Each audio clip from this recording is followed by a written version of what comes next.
Welcome back to Tottenham on Tour. Another Morning Brews premiere for you guys to watch. Today's show, Skippy. Is he going to stay? Is he going to go? Reguilon. Is he going to stay or is he going to go? Solomon. Will he stay or will he go? Is Levy limiting Lange? And does lower wages equate to lower quality? Stay tuned here.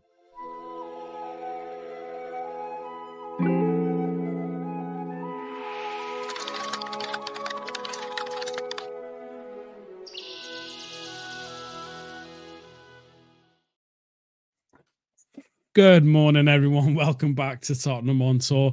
Obviously, this is another premiere. As we did explain on the previous one, we will be doing these.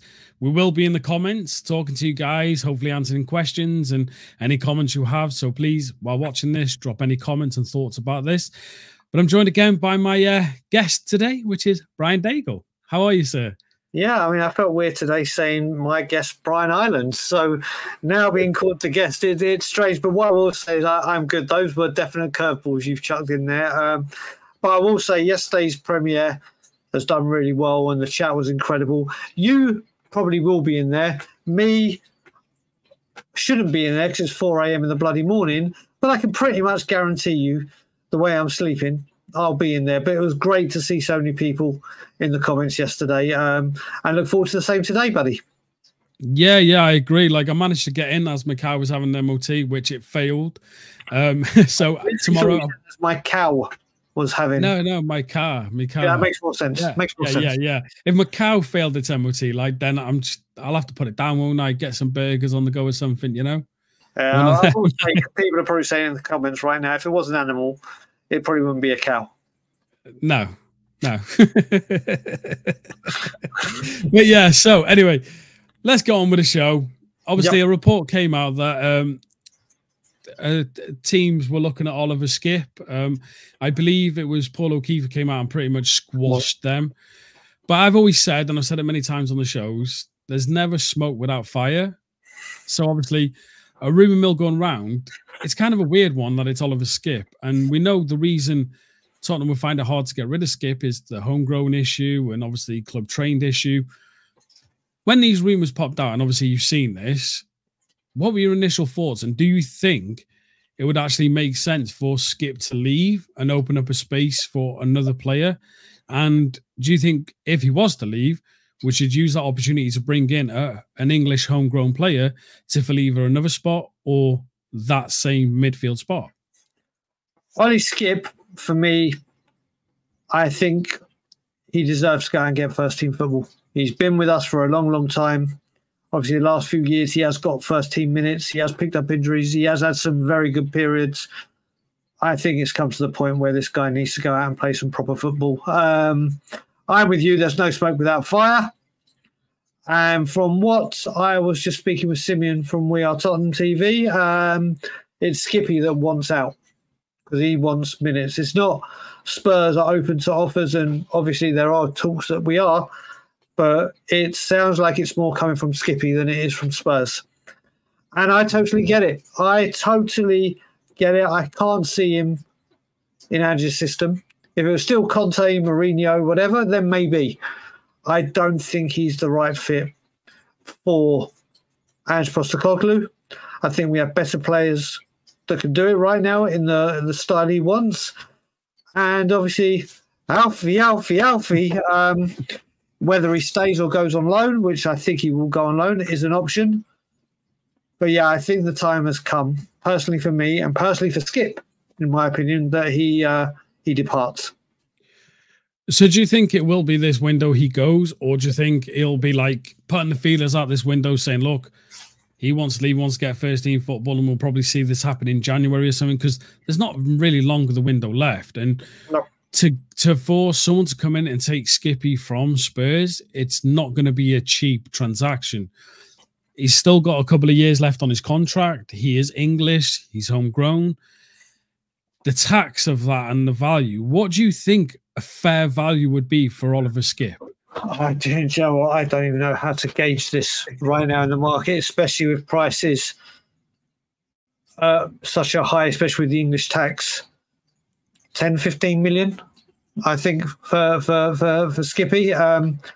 that could be when we see people in the comments, both in the Premier, and I could be wildly low, or not wildly low, or I could be overly over the top with what people think.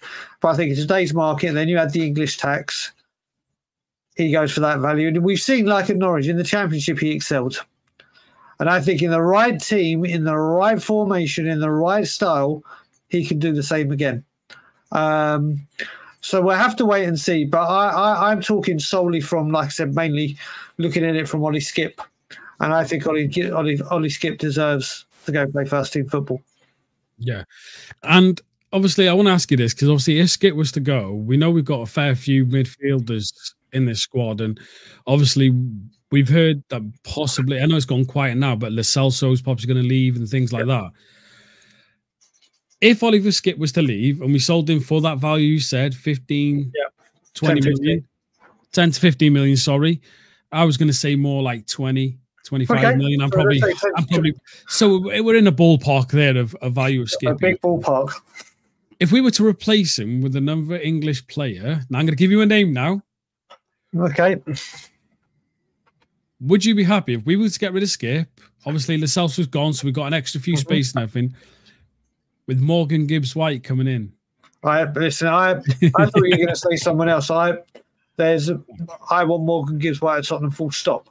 I love him. I think, and this is like people have wild takes or hot takes on certain players. My kind of guilty pleasure, so to speak, when we're looking at players, would be Morgan Gibbs White. I think at Tottenham, in this formation system, he can be magnificent for us. I actually thought you were going to say another name, and I would say in a heartbeat is Celtic's Matthew O'Reilly. Or Matt O'Reilly, I think it's Matt. I would take him in an absolute heartbeat. So I would welcome that deal. Listen, I want Morgan Gibbs White at Tottenham. I want him at Tottenham.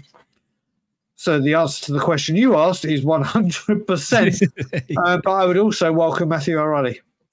Yeah, I know. I've seen a few people on Evening Brews when you were doing it with Ireland, stating in the comments they would love Matt O'Reilly. Apparently, intermediaries have offered him to us, but Tottenham are currently not interested because we're focusing on other areas and that.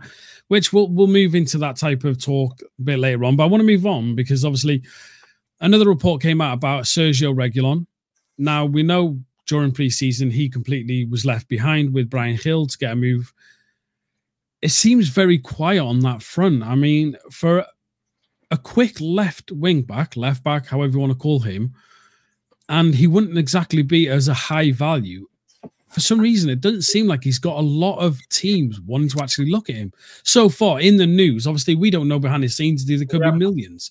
But in the news, there's been not many teams actually directly looking at Reguilon as someone to fill a position for them. Now, we know if Udogie gets fit, we have either Ben Davies, Van der Ven, or Donnelly. Donnelly. He kind of completely blanked then. Yeah, Donnelly in that position that we can use. Hey? Sure, I know, Sean, I know you watch. I didn't mean to forget him. It's been a long day. My car failed its MOT. I'm stressed. So forgive me. He's not going to forgive me. He's going to be in the comments going, how dare you get off this channel, you rubbish, everything. But anyway, yeah, so we've got Donnelly in positions. Now, we don't know what's going to be happening with the likes of Donnelly going out on loan or anything like that. See, a lot of us have stated we'd like to see him stay and play behind Udogie. He performed very well in pre-season. With Reguilon going, and obviously, you know, his career at Tottenham, he had great time under Bale. With Bale, that little season of Jose and Mourinho and stuff, and it was, you know, he didn't do too bad. If he wasn't to go, would you use him in the team, or would you just keep him out, basically? Yeah, I don't think he works with Ange. I haven't been impressed with him apart from that season with Jose. You also forgot to mention Jed Spence can also play there. He can play either wings. There's another one. Yeah, it has not worked out for Reguilon at all. He started off magnificently with Jose, but then I think after he got caught on that Christmas in COVID when they're on lockdown, ever since then it's been a decline. Don't get me wrong, he did very well at Brentford. Man, you were happy with him. I just can't see where he fits at Spurs, and I know people, one of them being Johnny, thinks he could do a job, and that's Johnny's opinion, and others. I just don't think this deal has worked out at all. No. And going to Turkey, Delhi wave, off you go. What value would you hope we got for him, or is it just whatever, let him go type of thing? Yeah. He's one of the players. I think it's going to be a loan again. I would probably say around the same as Skipp, probably maybe even a little bit low, just because he hasn't played, hasn't featured. I loved what I saw of him at the beginning. I've not been impressed since, so it's another one that hasn't worked out, and just get rid. Yeah, it seems a bit of a running theme this season, isn't it, about the players we're getting rid of and stuff, and how they haven't worked out for us. And, you know, they seem to have been buys that have just turned out to be not very good. But moving on to the next one. Now, obviously, this has caused a lot of controversy within the fan base. And we're here just to talk about football. So everyone in the comments, I'd like to keep this type of thing just to the football aspect of it, right? And that is Manor Solomon. Now, obviously, we got him for a free. There was controversy behind that with obviously his, I think it was Shakhtar Donetsk, was it? Correct. I believe it was that obviously we're upset with Tottenham because of the situation surrounding the reasons we got him and how we got him from Fulham. This has been one of them that kind of like, it's confusing but a bit annoying as well, because when Solomon started playing for us under Lange at the beginning of the season, I thought he actually did that not too bad. I thought he was a decent winger, and for me, he performed much better than what I've seen Timo Werner perform. He was a lot more aggressive. He could create assists a lot better. He weren't afraid to go one-on-one with players. That's one thing. He was very he didn't have fear of doing that. With this report coming out that obviously, you know, we're looking to obviously put him out on loan or stuff like that. So I don't believe it's an actual sale. It's more of a loan, which for me, these type of loan deals, they're more of a look what the player's like, then you could buy him afterwards type of loan. It's not a loan to have him get game time or perform or do anything like that. It's more of that hit. It's like the shop window. This is what he can do for you. This is how much it'll be after the loan. Let's see a deal. What have you made of the overall situation with Manor Solomon? And, you know, is he one you'd like to keep, you know what I mean, to still fight for his place? Or is it, listen, it's one of them deals that hasn't worked out. Let's just move on from that and away you go type thing. So first of all, before I came back to Toronto, I went to Burnley away when we won 5-2. Solomon was magnificent. 2 assists for Son. Very, very good game. When I did the watch along in the We Are Tottenham TV studios, when Kulusevski scored the win against Sheffield United, that first half, Manor Solomon was our best player. Then he's picked up his injury, and it's kept him out for ages. He had his chance at pre-season, didn't really grab the ball by the horns. Obviously, he is coming back from a very long injury. Fitness and minutes is important. This man needs a loan. And also, I think the second we sign Timo Werner again on loan, whether you agree with that loan or not, this is just the footballing. So whether you agree with it or not, if that wasn't a clear indication that Sonny's our number 1 left winger, Werner number 2, it's just not going to happen for him. And a loan move to go get first team football is better than him sitting there trying to get fitness and impress, because I don't think he'll get a look in. So disappointed that it's worked out the way it has worked out with the injuries and everything else around it. But yeah, I think a loan move for him is the best for him and Tottenham. Yeah, I tend to agree with you there. I think, you know, prior to his injury, he looked like he could be a really good player for us. I was actually excited. He was like, for me, he was similar to a bit like an Aaron Lennon. You know, he's got a little bit of pace about him. He doesn't mind going against a player, and he can provide assist and everything. And he didn't want to take a shot outside the box, which for some reason we severely lack at the moment. Is that confidence to turn a player, go inside, try and take a shot. We see that's like kind of like one thing we rarely do now. But before I move on, I just want to say we're pretty much halfway through the show now, 15 minutes in. So I'm going to do the halftime like you do, Brian. So if you're watching, yeah, exactly, the halftime team talk. Please, if you are watching, you're in the comments, would love to hear your thoughts about this as well. the way we're doing this show now is a little different to the way me and Ben do it, because obviously Brian has no idea what I'm actually going to ask him. I don't tell him what I'm brought up, anything like that. So I'm asking him what he's answering. He hasn't had time to think about this.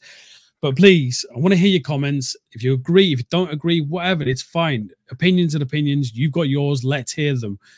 Also, please like and subscribe. It massively helps this channel out. We are growing exponentially compared to what we thought we were going to do.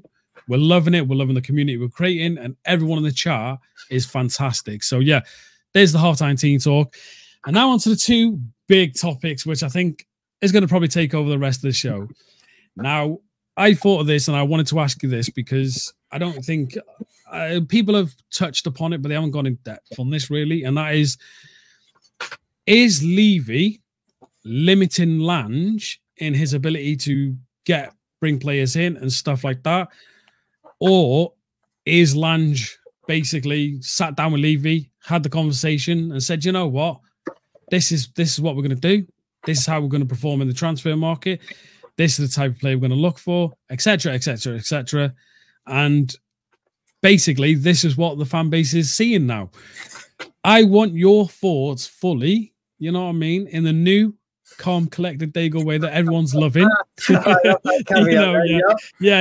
caveat there. Do you think Levy's been super involved and obviously has told Lange, look, we can only do this, we can only do that, that's all you've got? Or has Levy sat back, said, this is the amount you've got, you go and do what you can with it? So there's two little similar caveats there together. They're a little similar, but obviously they are different if you deep it. Have Tottenham been different this transfer window to what we are every single season under every single football manager, every single director of football, every single transfer window has been the same? Yes, we brought in players last season. Yes, we started off strong, then we have a huge gap, then a splurge at the end.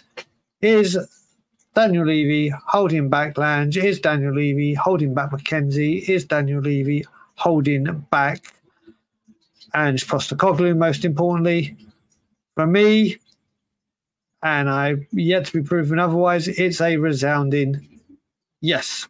We listen, you just got to look at how Ange Postecoglou, if you go and look at what he was saying towards the end of the season and how we're going to address this summer and how he has gone very, very differently to 2 weeks or less than 2 weeks before the season and the curtain opener, it's very, very obvious that things have happened. And people go, yeah, but the Euros, oh, the Copa America, oh, people need to find replacements. It's the same every single year. I have no doubt in my mind, whether it's because this time because takeover talks are advancing or the youngsters have come through, how Tottenham Hotspur, when we have all these extra revenues coming in, it has to be one in, one out. Solanke, depending on Richarlison, we're being told this is not what a football club, an affluent football club who cares about on-the-field success does. Nothing has changed in that way. If I'd seen bringing in the players, then letting them go, the players were getting rigged go, you say, do you know what? Something's changed. Something's changed fundamentally, whether it be Lange or Postecoglou. If we start signing players and then getting the players out, you say, right, that's different. If we'd got our ducks in a row early, that's different. If there had been a change, you could see it. Outgoings, definitely there's been a change. Whether that's been because their contracts are running down and we can get them off the books, or we have said we need to gut this team, that's an issue. Then that part I'll still stand by. We've done very well. We've done very well getting players off the book. But at some point, getting them out is great, but the season's right on top of us. And here we are at August the 8th when this comes out. Solanke's been going on for a week. Eze has been going on for a summer. Neto has been going on for weeks. We've seen teams like West Ham get deals done in 3 days. We've seen some teams get deals done without even knowing they're happening.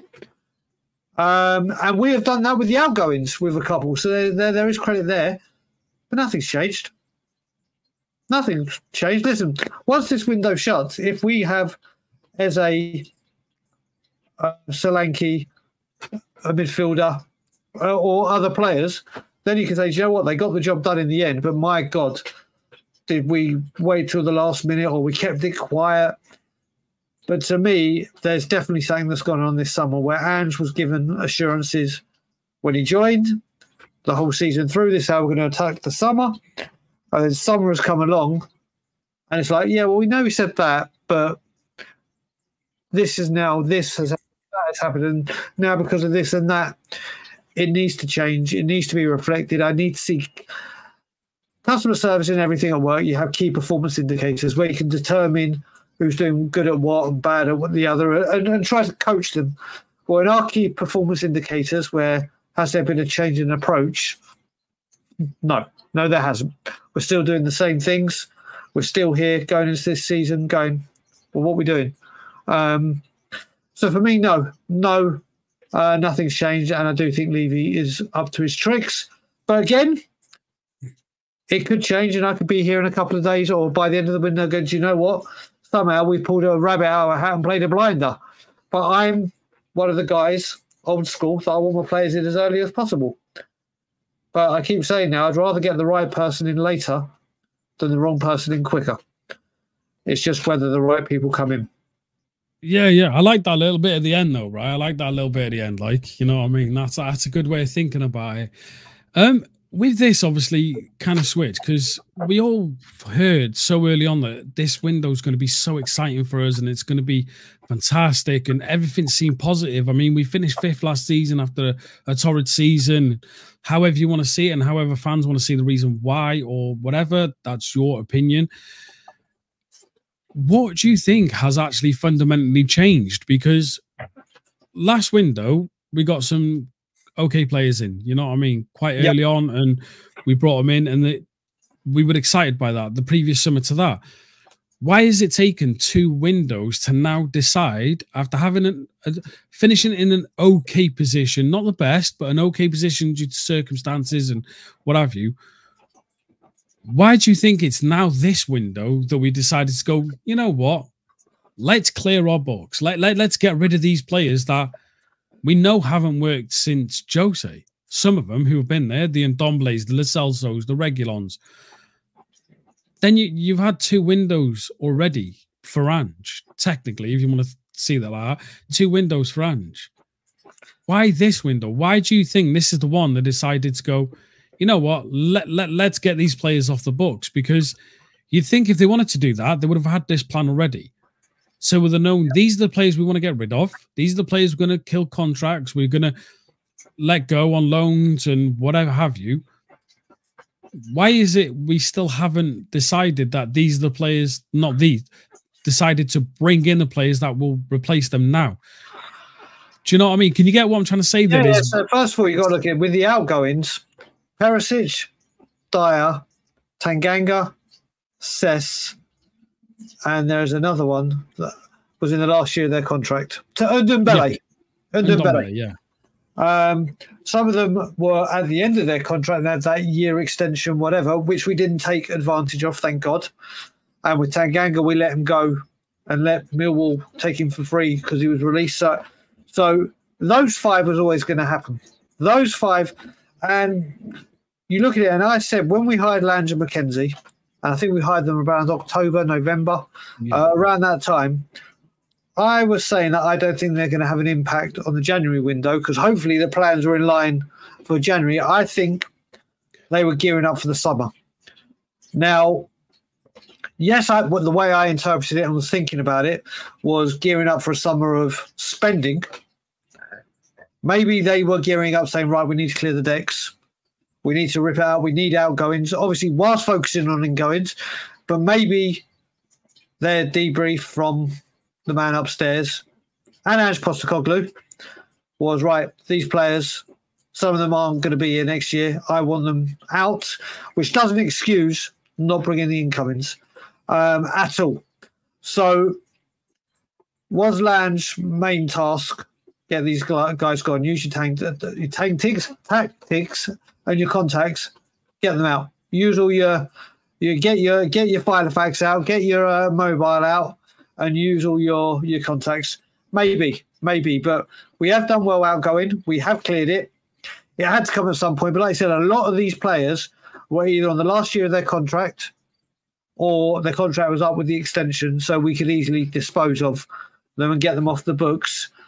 But if you looked at, if someone had said to me in June, come the 8th of August, this is where we'd be, I might have said, yeah, I think that's where we'll be outgoings.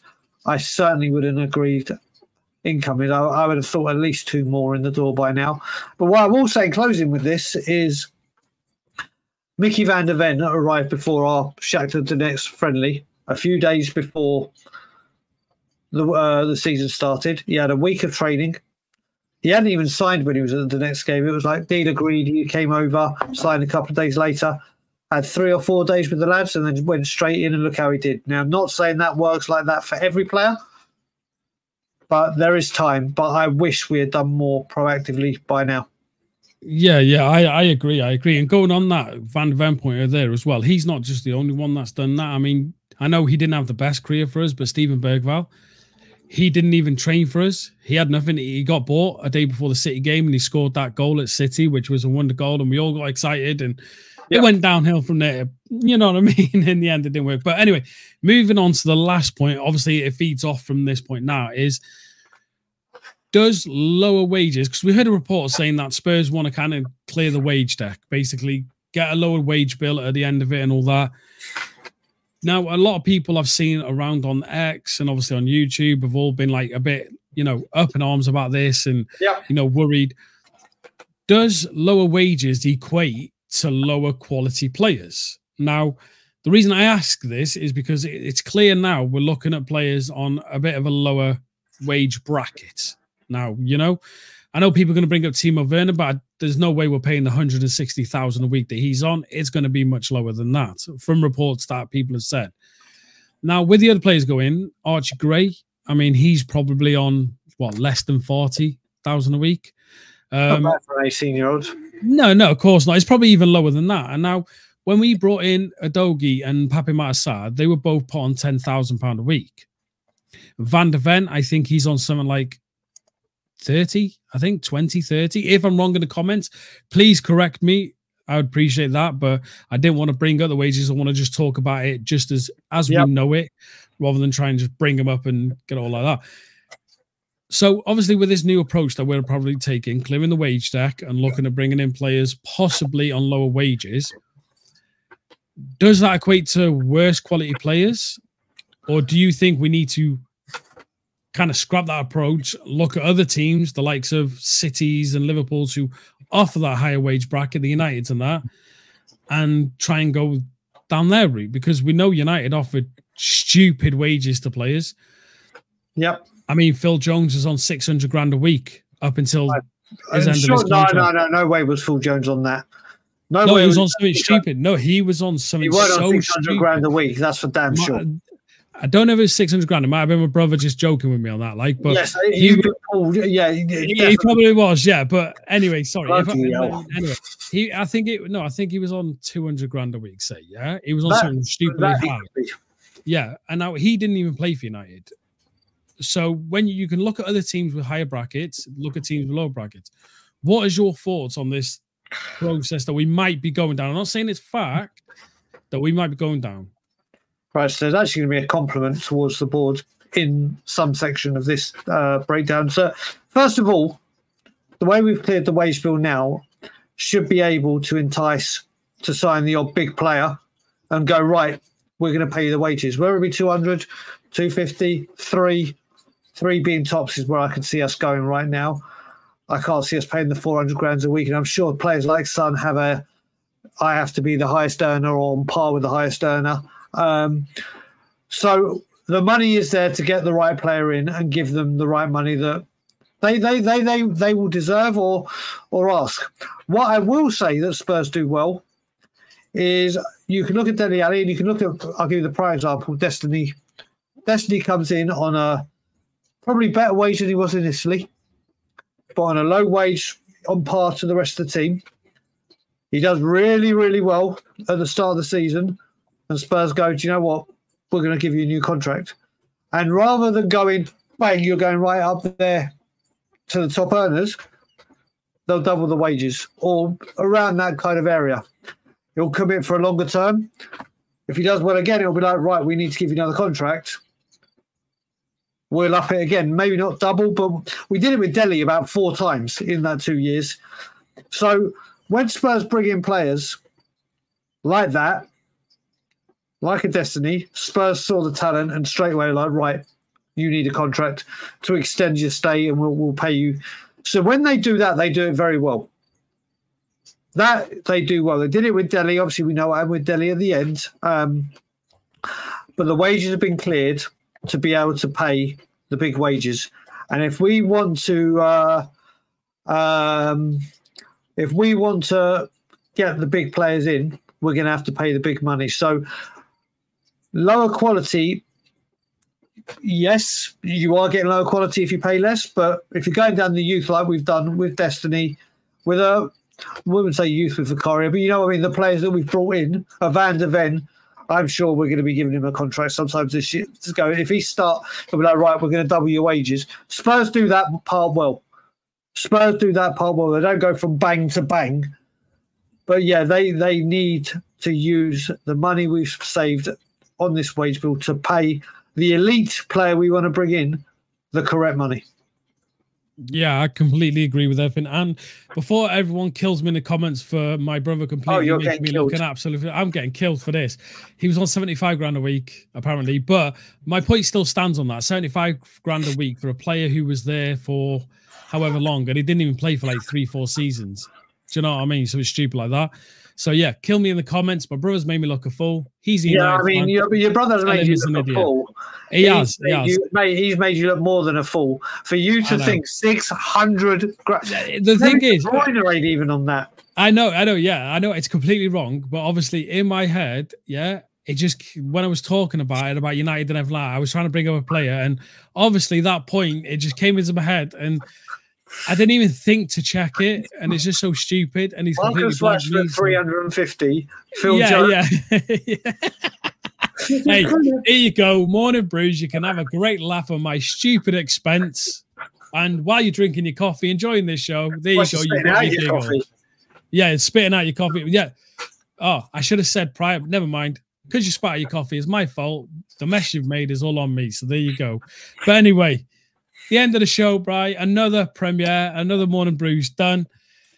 Before we go, I just want to say that Brian will be doing Evening Brews later on today. And please go and join and watch that because the content that he's bringing out with Evening Brews is fantastic. It will be at a bit of a later time, I believe, Bri. Yeah, we're looking around 8 p.m. UK time. I've got an appointment I can't get out of. And it is debuting someone new, brand new to, I believe, YouTube, let alone Tottenham on tour. So going to be a really good show with him, but it will be just for tomorrow at the later time of 8 p.m. Yeah, so you don't want to miss that out. A debut on the show is always great. We love to hear new people's opinions and how they feel about the club and everything like that. So it's fantastic. So yeah, please, if you enjoyed this show and I haven't burnt you with your spat out coffee, please like and subscribe. We appreciate everyone that's joining at the moment. We hope you enjoy the content. More will be coming, especially when the season starts. We've got loads of plans going on, and it's going to be a busy season for us, isn't it, Bri? It is. We're going to be bringing you regular content, but consistently good. New stuff coming. We're upping our game, and we're upping our game because of the terrific support you give us. And we're in a real good place right now and enjoying what we're doing. And I'm enjoying not shouting and screaming as much, but I still do enjoy a good shout and a scream. And believe me, when needed, they will be there. Oh, well, you never know. There's 2 weeks left of the window, mate. You know, at the end of that window, we could be having a special Brian Daigle run. But on that note, thank you all for joining us. Domini Mind. Brian, take it away, sir. Comment, share, subscribe. And as always, Levy out.